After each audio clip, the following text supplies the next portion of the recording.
सार्वजनिक गणेशोत्सव मंडळ, कपालेश्वर देवस्थान समिती आणि शिवतांडव प्रतिष्ठान ढोल ताशा ध्वजपथक कर्जत यांच्या संयुक्त विद्यमाने कर्जत खालापूर तालुक्यातील राजाभाऊ कोठारे यांच्या पुढाकाराने आयोजित होणारे 543व्या रक्तदान शिबिराचे आयोजन रविवार दिनांक 26 जुलै 2026 रोजी सकाळी 10 ते दुपारी 3 वाजेपर्यंत कपालेश्वर मंदिर, टिळक चौक, कर्जत येथे आयोजित करण्यात आले होते।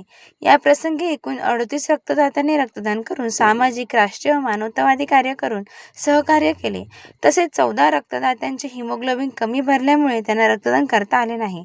सर्व रक्तदात्यांचे मनःपूर्वक अभिनंदन व आभार। या रक्तदान शिबिरात निलेश हरिश्चंद्रे यांनी रक्तदान शिबिराची सुरुवात केली। या प्रसंगी अजय घरत या रक्तदात्यांनी वैयक्तिक आपले 54वे रक्तदान केले। तसेच वकील योगेश देशमुख यांनी या रक्तदान वैयक्तिक आपले 52वे रक्तदान केले।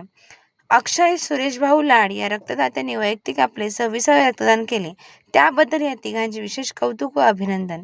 या प्रसंगी सार्वजनिक गणेशोत्सव मंडळाचे भालचंद्र जोशी, संदीप भोईर, अभिजित मराठे, सदानंद जोशी, मंदार लेले, विवेक भागवत, बाली परदेशी, रोनक कोठारी, खैरे काका, बंटी लोवंशी, सर्वेश गोगटे, तसेच शिबिरात प्रतिष्ठान ढोल ताशा ध्वज पथक कर्जतचे नमित दांडेकर, नारायण भोईर, रोहित कानडे, रितेश जाधव, निहार व्यापारी, राज पाटील, साहिल कोरे व कपालेश्वर देवस्थान व्यवस्थापक समितीचे अध्यक्ष महेंद्र उपस्थित होते।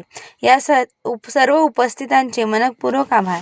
या रक्तदान शिबिरात रक्तसंकलनाचे काम घाटकोपर येथील समर्पक रक्त केंद्राचे doctor Anees Gala, nurse Anita sister, technician Anagha madam, technician Shilpa Sanghvi, Pradeep Nitore, Shriram Naik, Mangesh Kamble व इतर आरोग्य सेवकांनी उत्तम पद्धतीने केले। त्याबद्दल त्या सर्वांचे मनःपूर्वक आभार। हे रक्तदान शिबिर यशस्वी करण्यासाठी विशेष परिश्रम करणाऱ्या सर्व कार्यकर्त्यांचे मनःपूर्वक आभार। एकदा रक्तदान देईल तिघांना जीवदान। विसरून जाती धर्म सारे, रक्तदान करून या एक होऊस यारे। आपले नम्र अध्यक्ष, सार्वजनिक गणेशोत्सव मंडळ कर्जत, अध्यक्ष कपालेश्वर देवस्थान समिती कर्जत, अध्यक्ष शिवतांडव प्रतिष्ठान ढोल ताशा ध्वज पथक कर्जत, राजाभाऊ कोठारी, रायगड भूषण महारक्तवीर, सार्वजनिक रक्तदाता रक्तदान शिबिर संयोजक कर्जत, रायगड। माझा रायगड न्यूजसाठी संपादक गणेश लोट, कर्जत, रायगड।